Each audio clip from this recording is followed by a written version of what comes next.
जाते होंगे। कौन कौन उठता है 5 बजे? आप तो सभी समझदार हैं, आप तो उठेंगे 5 बजे 4 बजे, लेकिन बालकों के जो बालक बैठे हैं, कौन कौन उठता है 4-5 बजे?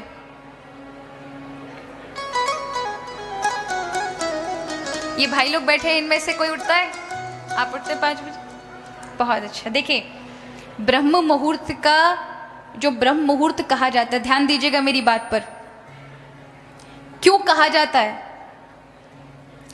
आप 7 बजे उठें, आप सूर्योदय के बाद उठें, बाद में उठें, ठीक है, एक उठने का विषय आपकी अपनी दिनचर्या है, लेकिन ब्रह्म मुहूर्त में उठने वाला व्यक्ति और उस समय उसकी निद्रा खुल जाए तो कहा जाता है कि ब्रह्म मुहूर्त एक ऐसा समय है जिस समय सारे के सारे भगवत भक्त, संत जन और जितने भी दृश्य अदृश्य शक्तियां होती हैं उस समय चेतनता में आती हैं।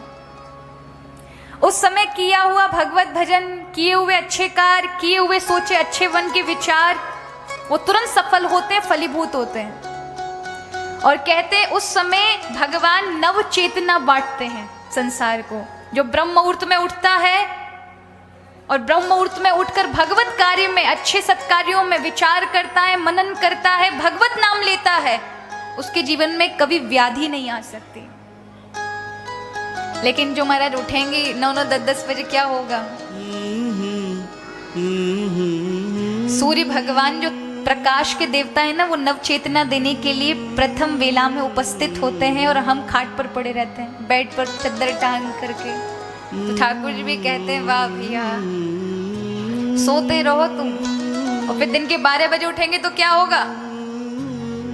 वो जो चेतनता थी, वो चेतनता ऊर्जा आपको मिल नहीं पाएगी। ठीक है, आप कार्य करेंगे, हो सकता है बहुत सारे अच्छे अच्छे कार्य कर लें, लेकिन आपको एक उमंग नहीं होगी, एक उछाव नहीं होगा जीवन में।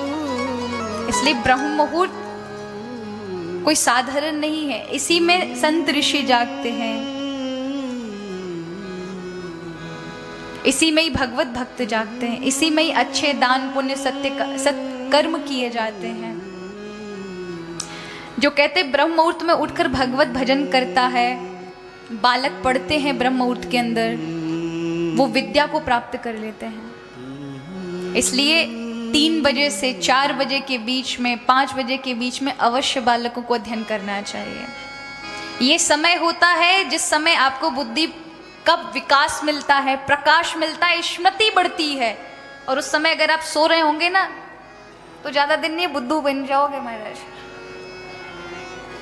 यही समय है कि इस समय अगर आप पढ़ेंगे, अध्ययन करेंगे, भगवत भजन करेंगे, तो जो आप अपने मन में किसी भी प्रकार का भाव बनाकर रखें, वो तुरंत उसमें सफल हो जाएंगे। इस दुनिया में कोई भी कार्य असफल नहीं हो सकता, लेकिन आपका किया हुआ नियम, याद रखिए भगवान को नियम बड़ा प्रिय है।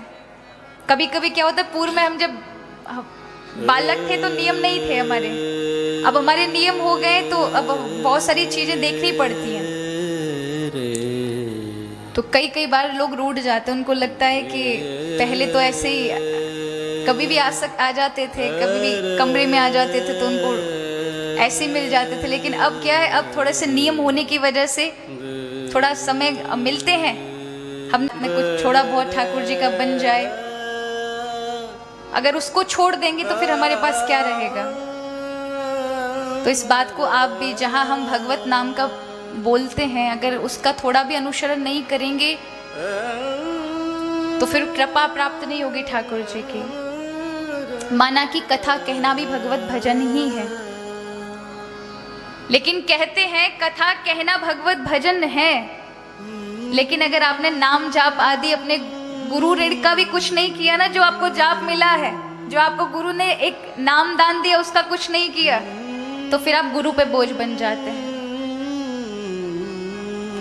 इसलिए इस बात के लिए आप बिल्कुल बुरा मत मानिएगा। आपका जितना स्नेह पूर्व में था उससे ज्यादा स्नेह आज भी हृदय में बहुत है।